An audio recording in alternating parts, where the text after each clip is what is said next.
Oh boy, navigating very complex and difficult situations. We're going to have some fun today. Hey friends, Robert Imbriale here with a very special edition of Coach's Corner. And I wanted to spend a little bit of time with you today talking about the things that are going on out there and to give you some strategies, if you will, that will help you better navigate what's going on, because it can be very challenging, right? It's very confusing. You don't know who to believe. You're hearing this side and you're hearing that side and you're going, okay, what's the truth here? And the truth is somewhere out there, but I can't find it. Well, I'm going to give you a very simple strategy that has helped me for many, many years, ever since I learned this back, I think it was like 1995, I think it was, that I learned this strategy. And it's helped me really navigate the complexities of life. And right now, boy, oh boy, we are going through a lot of complexities, aren't we? So I'll give you an example. Let's go back to March of this year, specifically here in California, March 20th. I remember, boom, shut down. Shelter in place, they say. We're going to flatten the curve. And that was the big thing. And I think a lot of us were sort of stunned because we never experienced this before. Right? What does it mean to shelter in place? What does it mean to do complete shutdown like this? And we really didn't have any idea what it meant. We didn't know much about this virus at the time. And so a lot of us were kind of like shocked, literally. And there was that moment of, okay, what's really going on here? Is this a bioweapon? Are we under attack?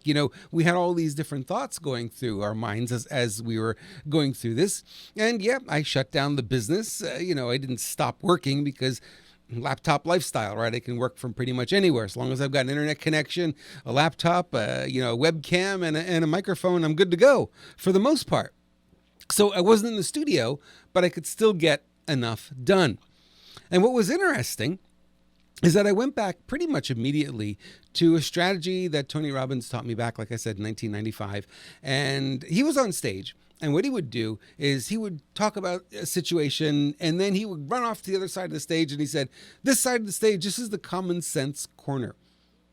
Common sense corner. And that really resonated with me because I was always a common sense kind of guy, right? If it doesn't make sense, something's amiss here somewhere.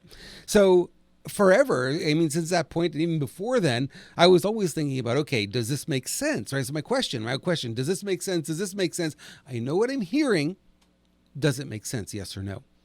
And when it came to the virus and the shutdown, the first thing that I was telling all my clients and my friends, because they were all calling me and saying, what do we do? What do we do? And I said, the numbers are not making sense. What? The numbers are not making sense. In other words, the reaction is out of proportion to what the numbers were back in March. And you might say, well, how do we know? We didn't know it was new. You're right, it was new. We didn't have a lot of information, and the media certainly wasn't doing a lot of research and bringing us a lot of good information. And in fact, what happened pretty quickly is we got censorship, right?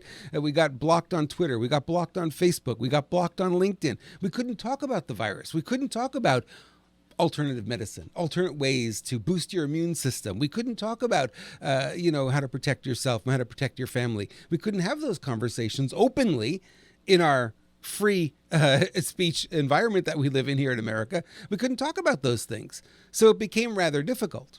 So I always look at it and I say, okay, the common sense approach here, the numbers aren't making sense to really explain the level of fear and panic that's in society. It wasn't making sense.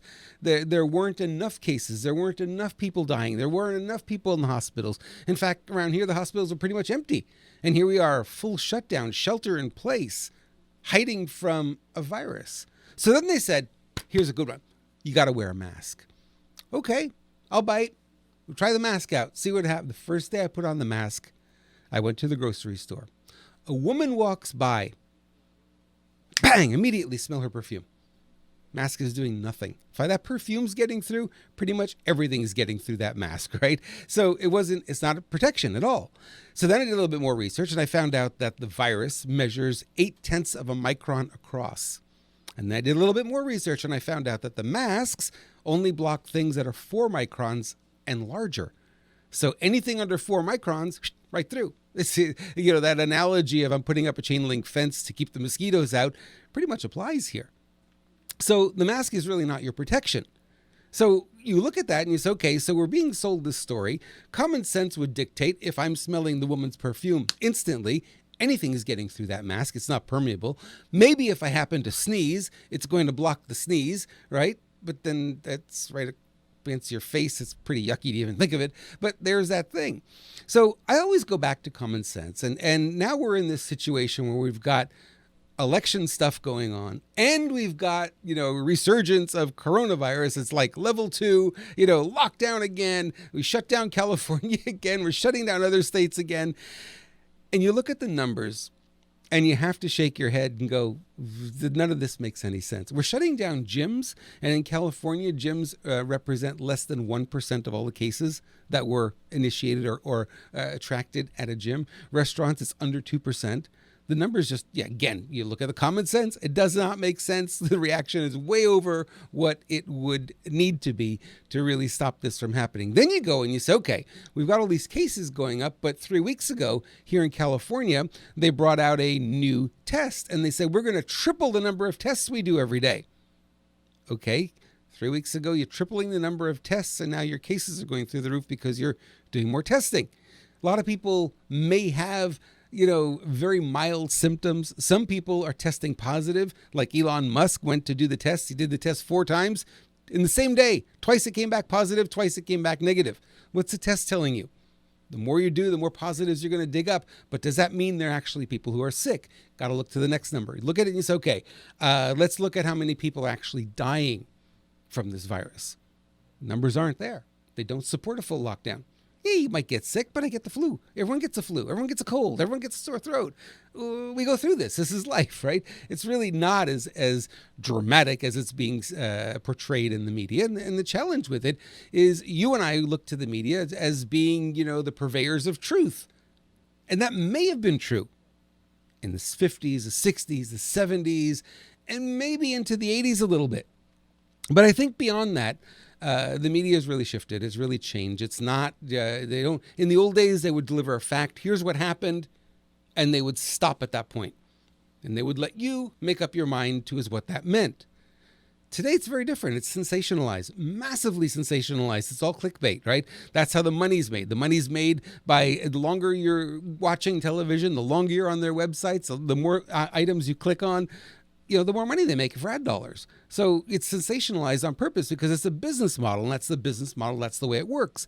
And the reporters that we have today are not out on the street. They're not out running around chasing stories down. They're literally sitting behind their computers in an office, and they're typing up and they're receiving a press release. They may reword it a little bit and boom, they put it on the air.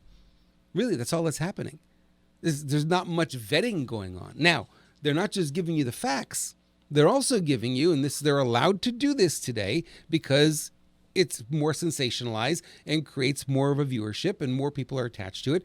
They're giving you their opinion. Really? Do we want their opinion?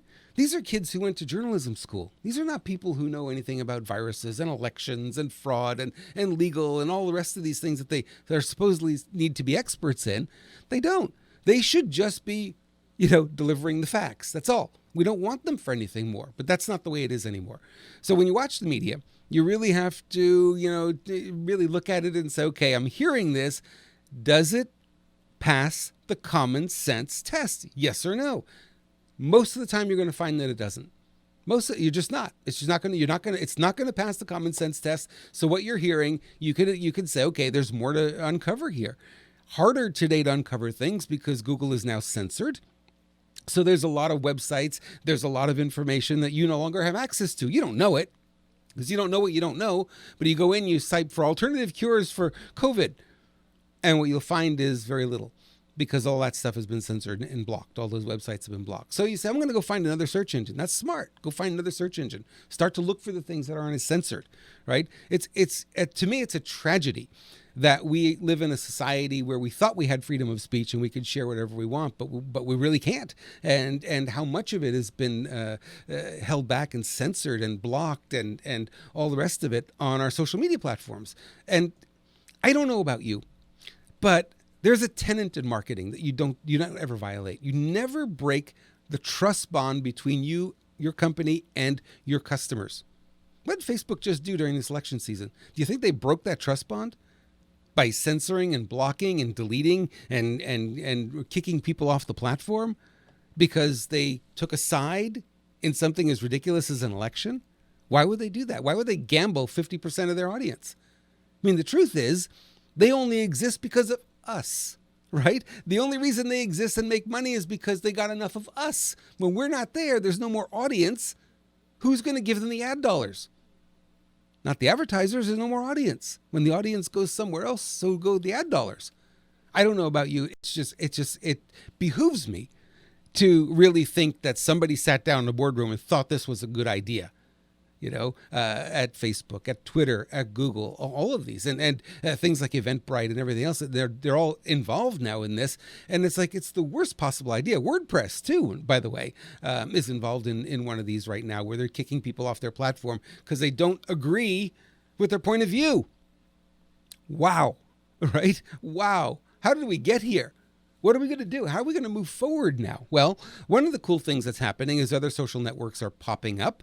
And between you and I, social media is a habit, right?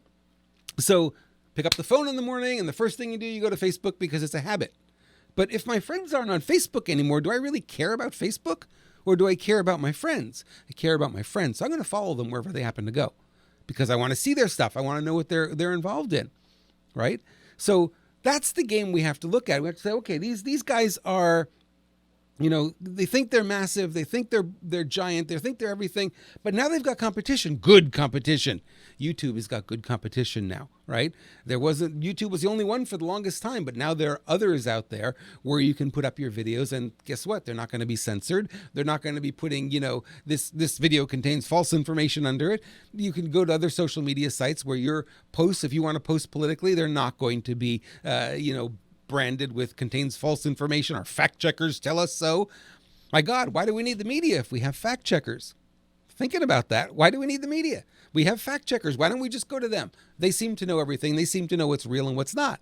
We'll just follow their lead, right? Well, it doesn't work that way, right?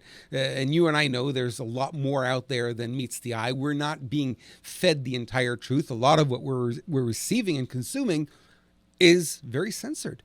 And very, very specifically delivered in a way to make us think a certain way and believe a certain thing. Now, let's go to the common sense corner when it comes to this election stuff, because I know a lot of people are, Rob, who do you think's going to win? Who do you think's going to win?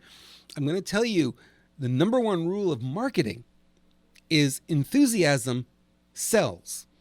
If you have no enthusiasm behind what you're doing, you don't make any sales. If I say, hey guys, I got this great new product here. I think it's really kind of cool. I think you're going to like it too. You're really not going to buy it from me. But if I say, man, I got this new thing, I am so excited about it. I can't sleep anymore because I can't stop thinking about it. I know what it's going to do. I'm going to be helping so many people. I come with a little bit of enthusiasm. People go, oh, I want to know. I want to learn. I want to learn more. What is it? What is it? How does it work? Right? And they'll make a lot more sales. So common sense now, that's a marketing tenet. You can't break that rule. You can't come with no enthusiasm and make that sale. You have to have the enthusiasm to make the sale. So we're looking at politics now. We're saying, okay, where was the enthusiasm? Which side? Wait a minute. Did Joe Biden get any enthusiasm? Zero.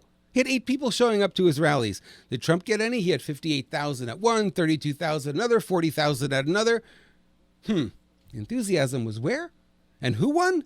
By a landslide that got more votes than any president in history? The guy who had no enthusiasm behind him? Common sense. Come on. Woo! No way is that even possible, right? So we know something went on. We know something's not above board here. We know something is scary because everyone has lined up and is protecting that narrative. And really that's what it is. A narrative is a story, right? And the narrative is the same throughout all the corporate media as it were today.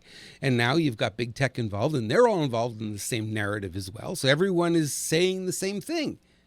And you got to ask yourself the question, how is that even possible? And this is where, for me, I'm not happy. Really not happy, because I'm seeing things here I don't really like, right? I'm not happy about that when there's no other side to the story. There's only one side. And you're getting it from everyone's in lockstep now. Everyone's saying the same thing, the same narrative, and there really is no counterpunch anywhere in what we know as the mainstream media when they're all on the same page. all mimicking and all saying the same things. Big tech is involved, right? And they're all doing the same thing, and they're blocking any alternate points of view. It's not America. This is not the country I grew up in, not at all. We want the diverse opinions. We want people, hey, this is what I believe. Hey, this is what I believe. Oh, really? Why do you believe that? I don't know. And we have conversation and we create things that are better. You don't get that when there's only one side talking and you mute the other side. You don't get that. What you get is dictatorship. You get the opposite of what this country has been built on. So now here we are. We're in this situation. Common sense is dictating that the numbers we're being told and what we're being told, this narrative, is incorrect. There's nothing that supports it. There's nothing that supports the shutdowns for the virus. There's nothing that supports, Joe Biden winning this election by a landslide, more votes than anybody in American history ever. No, not true. So the question then becomes, how do you navigate this now? Because now we've got this mess on our hands, right? We've got relationships being broken. We've got family members yelling and screaming at each other. We've got friendships that are crumbling because, one's on one side, one's believing the narrative and one's not. And there's the polarization is so much that we can't even hear each other. So how do you navigate it? Well, you got to come back to your center and find out what it is you believe and just stay there and try to do the best you can not to make somebody else wrong because they don't believe what you believe. Hard to do sometimes. I know. I've been there, right? Not always easy to do, but we got to be able to do it. We got to be able to find that place in between and got to be able to say, hey, I know you don't believe what I believe. I know you have a different opinion. I know you're believing what the media is feeding you. I get that, right? Consider something else. I have a different point of view because my experience is such that, what I've experienced and what I know, my rules, my values, my belief systems are different. They give me a different picture of the way this country should be run or who should be running this country, that kind of thing. But, the things that we're seeing, the violence and the hatred for people who are, not buying into the narrative is scary. Right? You see that in communist countries. You see that in countries where there are literally dictatorships, where there is no dissenting voice, right? And that's scary because we've never had that before here. This is not what this country was built on at all. So we have to appreciate the dissenting voice. It keeps this country balanced. It keeps us growing. And when you mute and stifle the dissenting voice, really bad. So it starts with you. It starts with you, it starts with your family members, and then it goes out to your friends, and then it goes out with the groups you start hanging out with, and there's got to be a little bit of tolerance here. You can't get mad at someone because they don't believe the way you believe. They're not going to, and that's okay. You're allowed to have a different opinion about things. You really are. That's what this whole freedom of speech thing's about, right? So we're able to do that, but we shouldn't be beat up for it. We shouldn't be, branded racist. We shouldn't be branded misogynist, xenophobes, all the stuff that's been thrown around because we don't share the mainstream media narrative. We're not buying into it. Why don't we buy into it? Why you don't want to know why? Because common sense tells you it's wrong. Common sense tells you that's not all happening. That's all manufactured. Powerful tool when you can go back to common sense. Powerful tool when you could stop and say, okay, here's what really is making sense to me. This makes sense. This makes sense. This makes sense. And then you can tune the rest of it out and you can really get really quickly, what's real and what's not for you. Now, your level of common sense may be different than mine. That's okay. We're not all thinking the same way, and that's what makes this country great. We all have different opinions. We all come from different backgrounds. We have different values, different rules, different belief systems. But once we get mad at each other for that, it's game over here. We can't do that. You just can't do that, right? So my opinion is going to differ from yours. You may not like my opinion. That's okay. I'm entitled to it. And I may not like your opinion, but you are entitled to it as well. And I don't hold a grudge against you for having a different opinion. Maybe I learned from you. Maybe I'm smart enough to say, okay, you see it this way. Tell me more. What's real exciting about what you see? Maybe I'm not seeing it. Maybe the stuff I'm exposed to is showing me a different picture of what you say you believe. That's how we learn. That's how we grow. Then the moment we stop doing that, it's game over. It's game over. We'll never have relationships. We'll never get past this COVID stuff. We'll never get elections where people will believe in them again, right? It's always going to be, well, I'm not sure anymore. I don't know. Was it real? Was it not real? Was it manufactured? Was it fraud, right? And we've got to get to that point where we start trusting each other. because we're going off the deep end here, guys. We really are in a lot of ways, and we can pull it back. It doesn't have to go this way, and we can do a lot better. So that's my message for you today. I wanted to just get on here and share that. You're certainly welcome to disagree, but truthfully, come back to common sense and get all the media nonsense out of your head and stop buying into the narrative of it, and just use your own belief system, use your own things you believe in, and a lot of stuff out there in the media. You only have what the media has told you. You don't have the rest of the story, so don't get too emotionally attached to the story because you don't have the full picture, right? Very difficult to really look at it and say, hey, I really know what's going on, but I don't have the full story. And if I don't have the full story, how am I supposed to ever figure out what is, let's see here. Stop that from deep. How are you ever going to figure out what's true and what's not true? Simple. Common sense. That's your answer. Talk to you soon. Thanks for watching.